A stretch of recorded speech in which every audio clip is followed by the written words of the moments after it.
All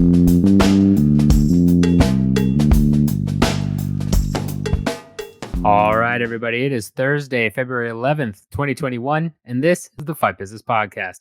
I'm your host, Patrick Auger, and today I'm going to walk you through Bellator's big announcement. They're moving behind Showtime, why they made that choice, what it means for the promotion moving forward. A lot to unpack there. We're going to talk about UFC 258. The card has been getting some kind of negative reviews in regards to its strength and exciting matchups on the card outside of the main event, especially compared to last weekend's card. I'm going to tell you why it doesn't really matter. Doesn't matter at all in terms of pay-per-view sales. And lastly, we're going to really hit Paige VanZant's bare knuckle boxing debut. Obviously didn't go as planned for the promotion.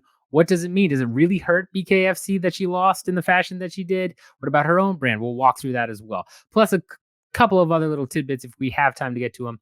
But thank you so much for joining me as always. We got timestamps at the bottom and over to the side here in case you want to just jump ahead to your favorite topic. But otherwise, with that in mind, let's go ahead and dive right in. All right. So if you didn't hear Bellator's big announcement, they announced the light heavyweight Grand Prix, yes, which is probably what is the bigger announcement for most fans. But the initial announcement is that Bellator is going to be broadcast on Showtime exclusively moving forward. Now, that's a big move for the promotion in many ways. Obviously, Bellator had gone from Paramount Network to DAZN and then, to CBS Sports once the Viacom CBS merger was complete, as I've talked about in other episodes of this podcast. If you haven't checked that out, I recommend you rewind a little bit and go to the episode where I break down exactly how the CBS Viacom merger was going to affect Bellator, because really this is played out kind of how I guessed way back in the day. I always knew that Bellator was going to end up being on either big CBS or behind Showtime. And when you think about it, it makes total sense, right? When they made that move initially, there were some reports that came out, I think a week or two after Bellator went to CBS and the Viacom CBS merger happened, that Scott Coker was now reporting to Steven Espinoza. Now, some of you know him as the Weasel character from the Mayweather-McGregor tour, right? Where McGregor was calling him a weasel, all that fun stuff. But he is the president of Showtime Sports. And that move right there, putting Coker underneath him, even if Coker did maintain control of the promotion, which I believe he did, right? I don't think it was Espinoza got in there and really dug around and changed up a bunch of matchups or anything like that. But the fact that in a organizational hierarchy, you put him under Steven Espinoza, you put Bellator under Showtime Sports, it was natural that something was going to happen with Showtime. Whether that was a crossover with Showtime Boxing, which they desperately need, and we'll talk about here in a minute, or it was a special pay-per-view if they had a particularly big event, as we've seen them do, Bellator New York and sometimes do these pay-per-views. Well, that probably be behind Showtime. There was always going to be some kind of collaboration here. It was inevitable. Now it's been revealed, right, that it's going to be behind the paywall, similar to Strikeforce and all of that as well. But let's talk about a few things that this means and doesn't mean for the promotion going forward. So, one, what this doesn't mean, it's not a death knell. This is not Strikeforce. I've seen a lot of people saying, oh man, this is exactly what happened with Strikeforce, another promotion that Scott Coker ran. All of a sudden it's behind Showtime. Does this mean eventually it's going to get sold off or die? No, doesn't mean that at all. This was done purely because of the synergistic aspect, right? As Showtime fights to compete in the new world of Netflix and Hulu and Disney Plus and ESPN Plus and what the UFC has going on, Showtime is competing with every other streaming service out there. They have a lot of dramas. They've got they had Shameless. They had what was the other one? I mean, they had Dexter way back in the day, but they were always a pay-per-month network along with HBO. They were kind of HBO's bigger counterpart. When you thought of, I've got a normal cable package, and then some people have fancy HBO and some people have Showtime. You had Stars and a couple other ones as well, but those were really the big two, with HBO and Showtime. And so whereas HBO Max is a new thing from HBO, where they're trying to kind of, get as many rights as they can and make their own streaming service and really compete on that Hulu, Netflix level. Showtime's got to do the same. I mean, cable is dying. It's been dying for years. If you look at any particular channel's numbers over the past decade, they've been decreasing. Even when they have quote unquote good years, overall viewership is declining. People are cutting the cord, especially younger people. They just want to pay $12 or $13 or what have you and get Netflix. Or nowadays, it's kind of like a weird mishmash cable bundle, which was predicted a long time ago that eventually we were just going to get rid of cable and then get all these streaming services, and it would end up being like cable because, oh, I want to watch this Netflix show or I want to watch Hulu and all that. So, that's a whole thing. But Showtime has to compete with this. Bellator gives them a known product, arguably the second largest MMA organization, and it's kind of hard to argue when you look at the numbers. I mean, really, it's the UFC, and then Bellator is the only one we know that is pretty profitable based on the information we have. And if you haven't seen that information, I've broken it down in some other videos, a couple articles. John Nash has done a really good breakdown of Bellator finances as part of his finances of all the different promotions. Bellator really is number 2. So grabbing the second largest MMA promotion and adding it to your content library makes sense, especially because you've got Coker already reporting to Steven Espinoza in Showtime Sports, and your Viacom and CBS have merged. So why not? Overall, in the grand scheme of things, you've shifted some things around in the lower departments, but they all roll up to Viacom CBS. It's not that you've sold it off to a competitor or you've got a licensing deal. Nope, all under the same umbrella. So why not do this? It makes perfect sense. You're going to see some collaborations with Showtime Boxing, I think. I can't imagine at this point they don't do some of the crossovers, especially when you've got Chris Cyborg talking about how she wants to box. And MVP has been boxing and been allowed to box throughout his MMA career. Of course, you're going to end up eventually getting some of these, MMA fighters versus boxers. I would say more likely in the boxing ring than vice versa, but I could see it going both ways. It's going to be a big collaboration between the two because while Bellator has struggled with television ratings, we don't exactly know what their numbers were on DAZN, and it's still nowhere near the UFC, right? And that's fair. No one is near the UFC. The fact that they were as profitable as they were, big deal. I mean, they went from being in the red to, I think the last known numbers we have is 80 million in revenue, in plus revenue for the year. That's very solid for an MMA promotion. So, it's not going bad, but it could use a boost. Showtime Boxing, on the other hand, I don't know the specifics of the financials, but from the people I've talked to in the boxing realm that do have more of that insight, Showtime Boxing isn't doing so great. There's a couple of big fights. You've got some good events, but it's not competing with a lot of the other promotions out there that are signing huge names like Canelo and, similar to what DAZN attempted to do, right? That type of thing. Showtime hasn't been able to compete on that level. So putting them together might be able to take both of their strengths and kind of make a combat sports group, so to speak, that helps all ships rise. Will it work? I don't know. I can't give a prediction on that yet until we see what exactly the crossover is going to be. It's possible that Espinoza says, you know what? No, we're not going to do crossovers, or Coker objects. But I think we will see that crossover. And when that happens, that will be a big moment because it will be a real test about what synergistic capabilities merging Showtime Boxing and Bellator have. Does it truly create 1 + 1 = X, where you get the synergistic effects? It does better than both standalone shows would have done. Or is it a 1 + 1 = 2, where it's just, nope, okay, you would have had this many viewers for Bellator, would have had this many for Showtime. Hey, you got about the same. Or does it actually decrease? Well, I don't really want to watch MMA fighters box, so I'm going to turn it off. Or, I don't care to see boxers in the ring. This is a stupid event. No thanks. Goes down. All possibilities. We'll have to see what the first event lies, but this isn't the death knell. This is a collaboration, and it's a natural process and selection in terms of a company looking to put a combat sports portfolio together. And that's what Viacom CBS is doing. They're trying to say, you know what, let's group everything we have in this big, giant mega corporation that happened when Viacom merged with CBS. Let's put it all under one umbrella.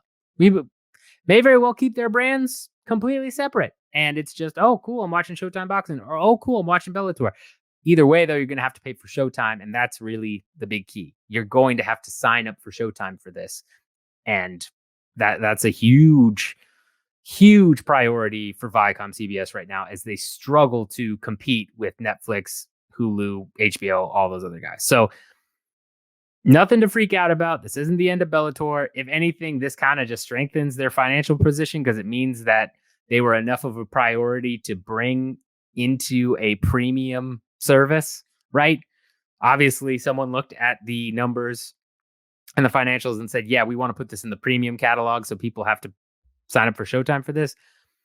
If Showtime subscriptions decline, right? If in the next 2 years you see a massive decline in Showtime subscriptions, all of that, then you might start being a little worried, but they're still a profitable organization. They're in the black. That right there means at the worst case scenario, they're going to get sold off to somebody. They'll never completely go away. If it gets sold off to the UFC, that's a whole nother story, but I don't foresee that happening. I think if anything, they'd get sold off to another channel or spun off to their own company, something along those lines. They're profitable.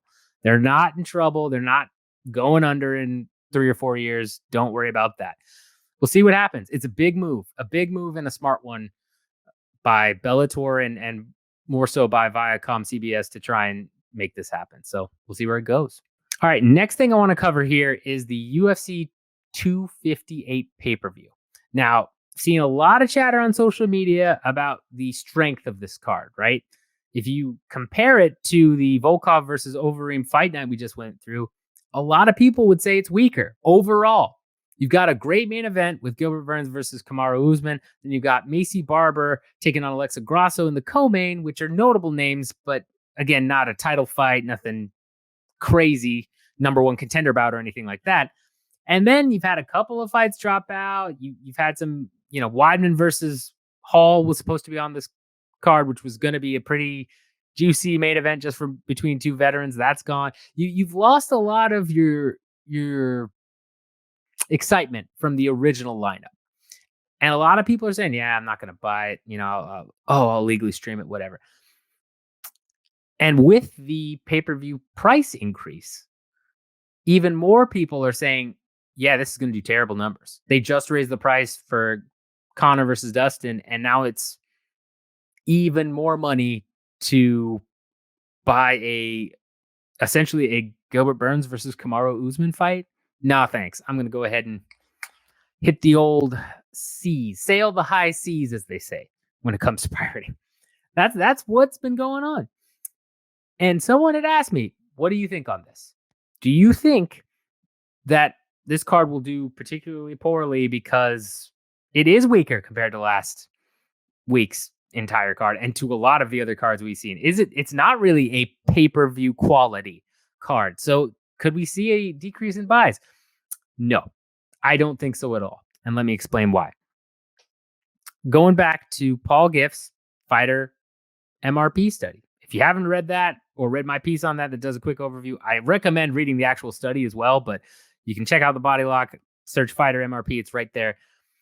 Essentially, Paul Gift, who's been, a contributor and a huge contributor to the space of business and economics of MMA, wrote a paper on fighters' drawing power. And in that paper, it says, and as I've harped on multiple times, if you watch the show, you know what I'm about to say. The biggest draw and causality for pay-per-view buys ties to the main event. Co-main plays a small part into it, but the overwhelming majority of pay-per-view buys and the pay-per-view buy rate, whether it does 700,000, 100,000, what have you, comes down to the main event. And the UFC knows this. And if you notice, right, everybody's been talking about how weak this card is. If you go look on social media, shout out to Cole Shelton who pointed this out. as well as I think our own Drake Riggs pointed this out privately in a Slack conversation. If you go and look at the embeddeds, those numbers are good, right? 800,000 views, I think, for episode 1, something around those lines. I mean, those are high numbers for a pay-per-view on the embeddeds compared to some of the other ones we've seen. 256 and 255 were much lower in terms of viewership on those UFC embedded episodes. It comes down to this. Jorge Masvidal had gotten the rub. He had those crazy knockouts. He beat Nate Diaz, which is really the thing that put him over the top, made him a huge draw, and then he fought Kamaru Usman. Estimated pay-per-view buys were 1.3 million. I still don't quite buy that number. I think it was probably a little bit lower, but it was still a giant pull from a UFC pay-per-view perspective. My guess is it was in the top 8, easy. Probably even, I don't want to say top 5, but somewhere between 5 and 8 is or 6 and 8 is where Masvidal versus Usman probably drew. That's huge. That's ridiculous. That's something that's not talked a lot about. And everybody was talking about Masvidal, right? At that point, he had been showing up on ESPN, doing Highly Questionable and a bunch of other shows. He had just gotten on the cover of UFC 3. I mean, all this stuff going on. And then Masvidal lost. And the hype train, slowly faded away as Masvidal hasn't fought since then. It's just kind of okay. He went off, did political stuff. Yeah, that's fine. But the point is, Masvidal was the A side there. And just like Masvidal took some of Nate's strong power, I think Usman took some of Masvidal's. Right? I mean, if you look before that fight, Usman had a thrilling fight of the year candidate against Colby Covington. And Covington had a lot of eyes on him based on his relationship, to Trump and everything that they were saying in the bad blood. It was a huge thing. And so when, you beat, when you have that type of performance and then you beat a guy who just got a BMF belt from The Rock and finally got, a bunch of casual fans interested in him by beating Nate Diaz, you end up getting the rub yourself. And I think now we're going to see Usman draw. I don't know how much we're going to see. I'm not going to say that he breaks 1 million in this one fighting Burns. I don't think he's going to draw more than Izzy, who was pegged last at around 800,000 or so. And again, these numbers are wide estimates, as we've seen with the Conor things. And if you haven't seen that episode, make sure you go check it out. But I mean, Usman is going to draw from now on. I would say he's probably 400K as a base. If he has a fight against somebody that's not a particularly great pull, or he's got some very boring fights in a row or something, which we've seen Usman produce sometimes, I think he's still around 400,000, maybe 300,000 over the years type thing. But right now, easy 400,000 pay-per-view buy base because he just beat Masvidal. And I think for this fight, he's probably going to realistically pull somewhere between 500 and 600,000. And it doesn't matter who's beneath him because people want to see Usman versus Burns. And the casual fan will pay just for that. What many of you forget is that a lot of these people who end up buying this, right? Think about it from, if you're a casual boxing watcher. I know some of you are.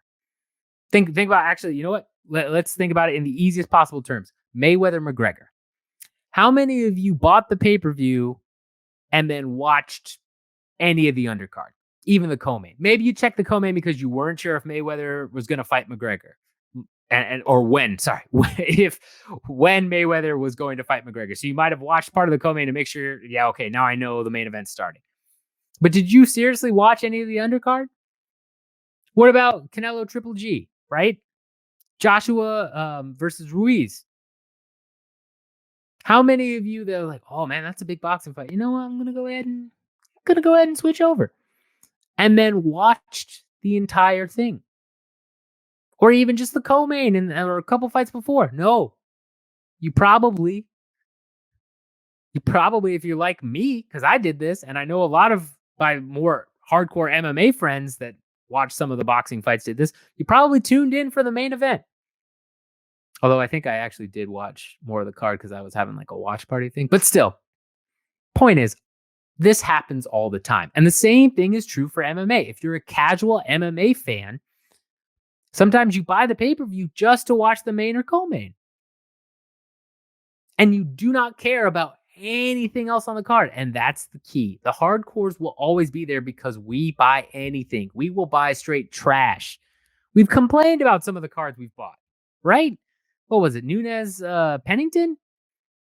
I think the rest of that card was pretty bad, if I remember correctly. There have been some stinkers of cards. Just some awful, awful cards that we've paid for and we've complained and said, man, this card sucks. This is technically one of them. 258 is one of them. Yeah, we got Burns versus Usman, but everything else, we're like, man, I'm paying pay-per-view price for the rest of this. Ooh. And I'm sure a fair amount of the hardcore fans here will opt to illegally stream or opt out and catch highlights and say, yeah, no, it's cool. I'm not really a fan of Usman or Burns. I'm good.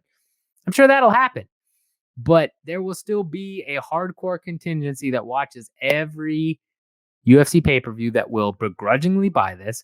And then more importantly, the casual fans that Usman can draw, they're the ones that are going to be like, yeah, I don't really care or know about anyone else. Macy Barber, okay, that sounds interesting. Maybe I'll watch the co-main.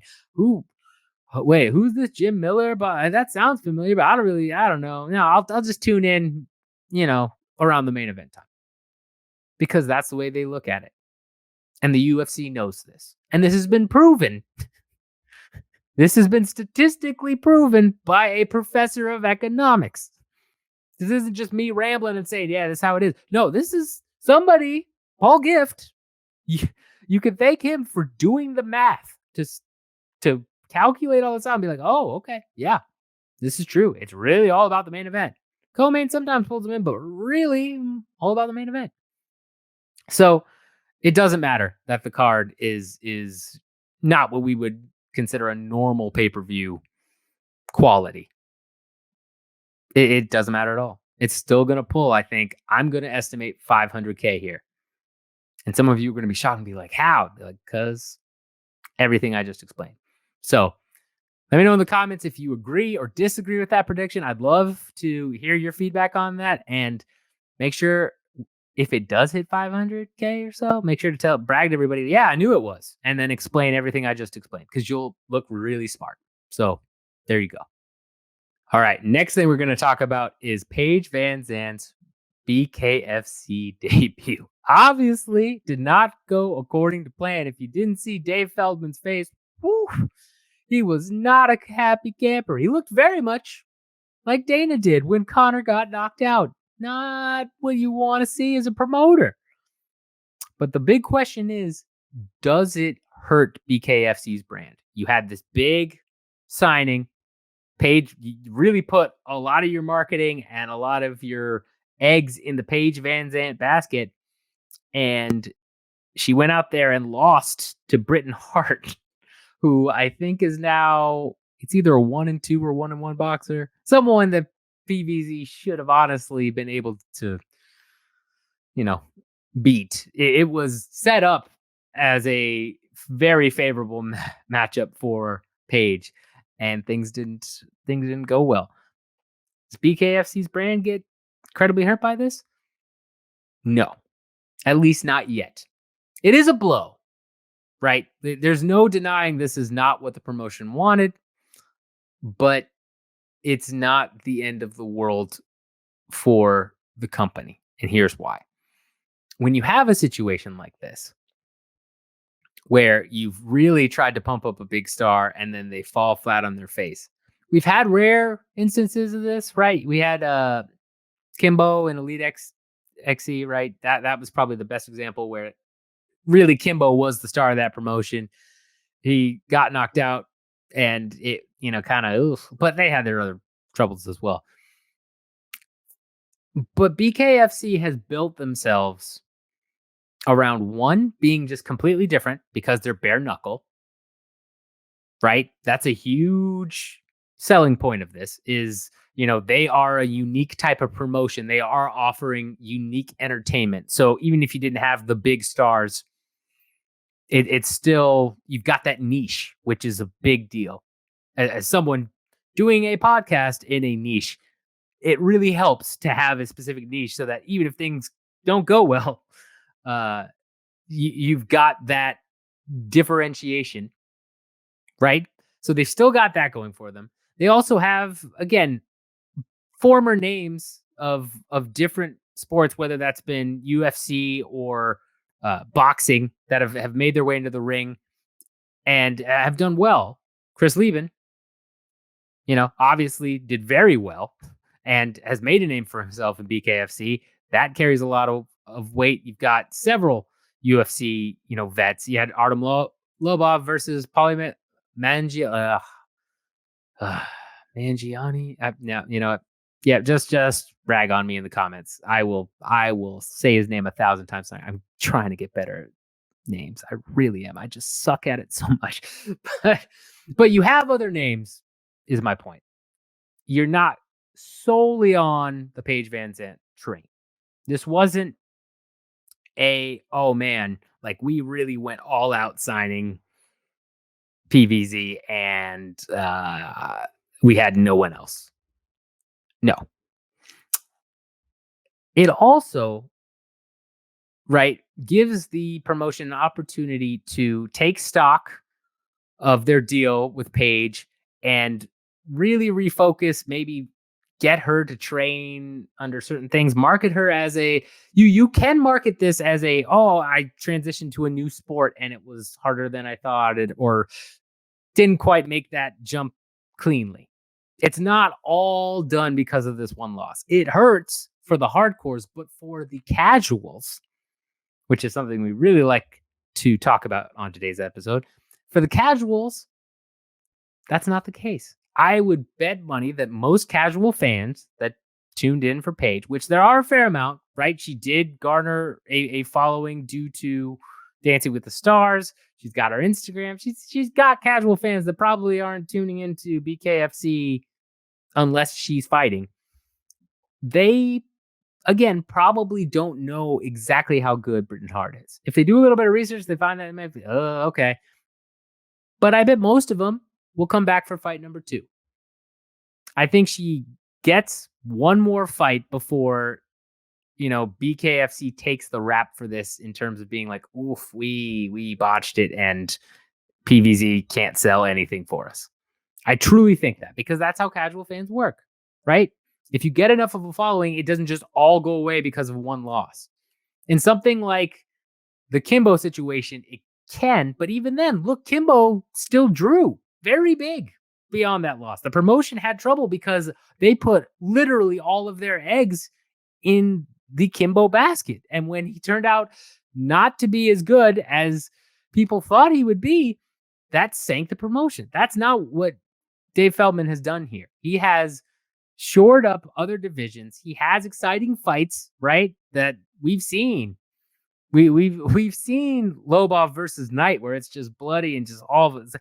He has other things that help hold up the promotion even though this failed. And that's what you need to do if you're going to bring somebody over like this. If you hype somebody up, you have a big prospect, and really I'm saying prospect because it's technically a new sport for Paige. So, prospect name, whatever you want to call it. When you do that, if you don't have anything else around it, then you're literally rolling the dice where if they lose for whatever reason, you're screwed. But when you've done what Feldman's done, building up these other divisions, making sure that there's much more to the sport than just her name. Yeah, it sucks that she lost, but you still have plenty of other people to hang your hat on. And because of that, because the promotion survives, just like if Elite XE had survived beyond Kimbo, they had other stars, then I'm sure had Kimbo come back to fight after that loss, I believe people would have tuned in again. Maybe not as many. Maybe the personal brand takes a hit. I think that's really what has happened in this situation, right? Paige said she was making 10 times as much as she did in the UFC over at BKFC. I don't believe Feldman gave her that as a base. I would imagine that included sponsorships that she wasn't able to get because of the Reebok deal, things of that nature, right? I think that's a huge part of Paige's comments when she said she made that much more money. I really don't think it's Feldman offered her what would, the equivalent would be something like 400 grand to fight BKFC. I can't imagine that happened.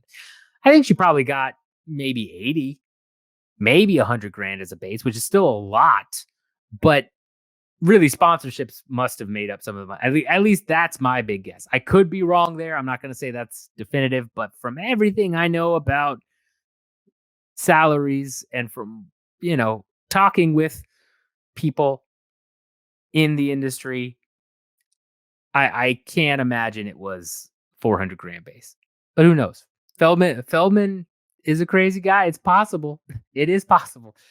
But that aside, I think if you're the promotion, you could even renegotiate that contract if you've gone too high a base at this point. I think Paige's brand is the one that gets hurt.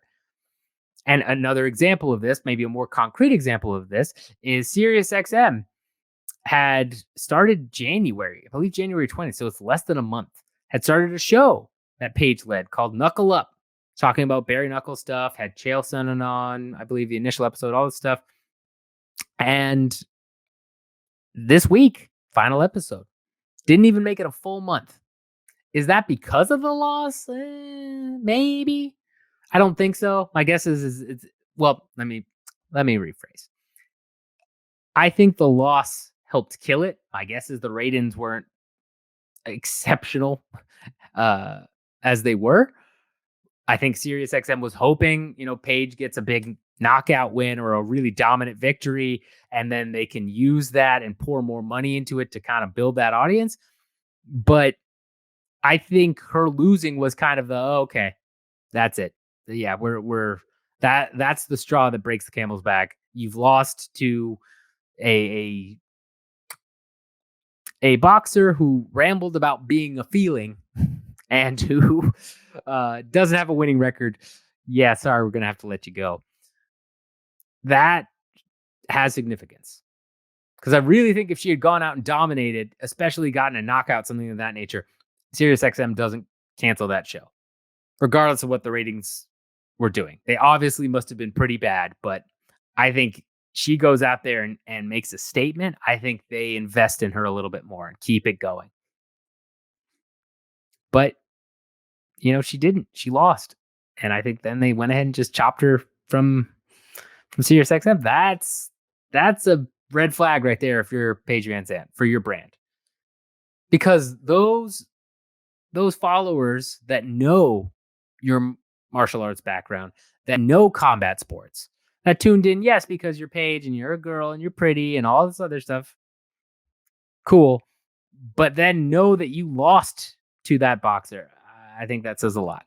I think it really says a lot. So I think BKFC can, pour the right investment dollars in here to make sure she gets a similar type of opponent, maybe even easier if they can find one. Really make sure she trains hard, really kind of hold her hand, so to speak, to go through this next fight. And I think you get another fight out of her. And then if she comes out with a knockout or she comes out with a dominant win, that kind of erases what just happened, at least to the casual audience that doesn't know much about combat sports or knows a little bit, but really is only following their favorite fighters, which in this case would be PVZ. Bare knuckle crowd would probably forgive you too, right? If you went out and you made a statement and then in your post-fight interview you said like, yeah, transition just had issues with my camp, things didn't go right, but I'm back, I'm here. I guarantee you fans will get behind that. Paige has the charisma, she has the look. She obviously warranted enough of investment from the promotion to get this far where she's getting paid a lot. I mean, I can't imagine that this loss seals her fate forever. I think there's still one last shot. She loses her next fight, though. I think then as a promotion, you got to cut ties or just kind of like stop investing in her, make her, either fight more people and kind of prove herself on her own if you want to take that risk. But you could cut her after 2 fights in that case if she loses to another fighter like Hart. But right now, the promotion needs to make a decision on whether or not they want to gamble on that. Because first fight was always going to have more viewers, all of that this time around. She lost. Do you gamble and invest in her now and turn this around, or do you just cut ties? I'm betting they're going to invest in her, really pump it up as that was a tough transition, bad camp, whatever. Excuses will be made for that performance. And instead, really say, oh, okay, no, that was a one-off. She's still here. We'll see. A couple of other things I want to hit here before we wrap up. There's a graphic that is circulating the rounds. I believe it was posted on Reddit, and I've seen it on some other Twitter posts. I believe I've also seen it on Instagram. It's not in your face, but it's definitely making the rounds. And this is a social media engagement metric year over year that was touted by Formula One, because year over year they had nearly 100% increase across both Instagram, Facebook, Twitter, all of that. In terms of the actual data itself, it doesn't give a direct source of where it pulls that metric year over year and what it means in terms of engagement, whether that's comments, whether that's likes, retweets, shares, what all that encompasses. It doesn't have, at least I couldn't find it in my initial search. I didn't dig super deep in this, but I'll go back and give it a look in case I'm missing it. But I didn't see it a source, but I do trust Formula One to use something that is legit in terms of touting their numbers, because why else do this if it could be debunked to be like, oh, that's actually a crap statistic. But it showed Formula One as number one, and then number three was the UFC at 48% increase year over year. This isn't surprising. UFC social media has grown a lot over the past several years. They've really poured money into it. They've really gone all out trying to boost those numbers. If you have if you saw the Dana White video that has been taken down and is now renamed something else, I think it's a tribute to Dana White or something that talks about the media and all that whole thing, which we've done a video on, which is, I'm sure you saw it, where it was just calling everybody out for the coronavirus stuff. They talk about the social media metrics briefly in there, but this does not mean that the UFC is penetrating new markets necessarily. It could mean that. It is an important factor into that, right? Where if your brand is getting a 48% increase year over year in terms of your engagement, whether that is just, even if it's just comments or shares, what have you, that's a good sign. But it doesn't necessarily mean they're penetrating a bunch of new markets. The fact that they were the first sport back is huge for them. I think Dana's move to do that is massive, because you had that first pay-per-view, right? Gaethje Ferguson, where no other major sports were on. And that naturally drew casual viewers, because we didn't have sports for a month or so. And it was like, wow, what are we going to watch? Well, here's this pay-per-view. Here's some semblance of normalcy. Yes, let's go for it. And that pegged at 800K is what the estimate was, something like that. Can't fully trust it again, but let's say it's in that range. That makes sense. Gaethje and Ferguson have never been huge draws, mind you. As I've mentioned in the past, Ferguson, the one time he headlined a pay-per-view, didn't do so well. The one time before that was. And Gaethje consistently put up pretty bad numbers for his ESPN main events, despite how exciting he is. His viewership was not the best. So I think a huge boost of that was through the pandemic. And I think a lot of their social media engagement metrics probably come through the pandemic. They were one of the first sports back that had consistent shows as well. Yes, viewership was up. They had a very profitable year. The UFC did in 2020. But this doesn't mean, oh, they are, just expanding to crazy amounts. Right? I've seen some people say, wow, they're 3 behind Formula One. Holy crap. Like this means they're blowing up and getting even bigger and bigger. To an extent, yes, but we really need to see this year's metrics when we've had an NBA season, when we've had, baseball's coming back, when we've had football. Like, let's see what the metrics look like in the end of 2020 through 2021. Because 2021 will really show, did they, keep that type of engagement? Was it even just break even? Right at 0%? Because then that means they kept those 48% engagement metrics compared to the previous year. Okay. My guess is they will have some success there. I do believe they will have growth, but this is not a wow, like UFC's got its second wave. I've seen a lot of people say, yes, this is the second wave of popularity for MMA, UFC. These metrics are proving it. No. This is a weird metric based on a crazy, once in a lifetime, hopefully, type year, right? So don't hang your hat on, wow, 48% engagement, social media, they're booming. Things are going to the moon, all that stuff. You want to use the GameStop AMC slang. Pump the brakes. Pump the brakes a little bit. Let's see how 2021 goes. That will be important. This was a very strange year, and it will be an outlier for many reasons in many ways. Is this an outlier? Is this actual growth? We really don't know yet. We got to wait for 2021's data. Lastly, UFC talking about Poirier versus McGregor III. That's the way management wants to go.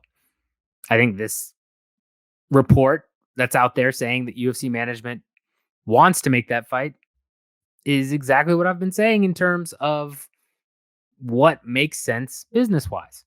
If you have Conor fight anyone else and he loses, that trilogy with Poirier is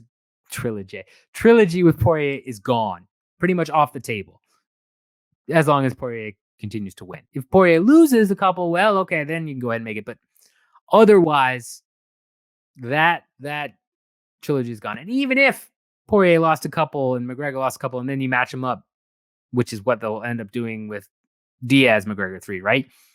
That'll still do well, but you're really missing out on the peak if Poirier loses a couple or Conor loses it all. Because then it's kind of, okay, Conor's kind of washed up. So, yeah, you'll still get buys, but his ceiling will continually go down, which means that the buys will go down. And if Poirier loses, well, then maybe he was a fluke because he's not going to get that same rub that Diaz did, as I explained an episode ago. I apologize. I know I've been talking about a lot of previous episodes in this one. I promise I won't make that a regular thing, but it just happens to correlate today, you know? So, yeah, I think it makes sense. And I know people are upset, but it is what it is. If they put a title on it, ugh. I understand the frustration there. I don't think they will, though. That is my guess. Just like I guess that they were going to pursue this matchup because of the potential pay-per-view buys and the peak popularity of Poirier right now. I also think they won't put a belt on it because you don't need it. It sells without a belt. Instead, put the belt on Chandler versus Oliveira or Gaethje versus Oliveira, or Gaethje versus Chandler, or whoever, right? In that mix, the lightweight's crazy stacked. You can find a great matchup for a vacant lightweight title that everybody will be okay with. Even if hardcore fans are like, well, that doesn't really make sense. Well, yeah, okay. But come on, right?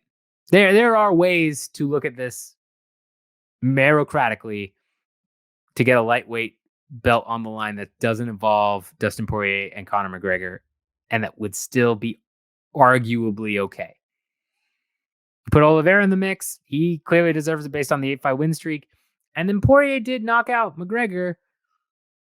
But before that, he beat Hooker in a decision that was a war, but a great fight. But before that, he lost to Habib. So the promotion, I'm not saying this is correct, but the promotion can argue, oh, well, no, Poirier wanted to do the McGregor trilogy, and he's only really beaten 2 people.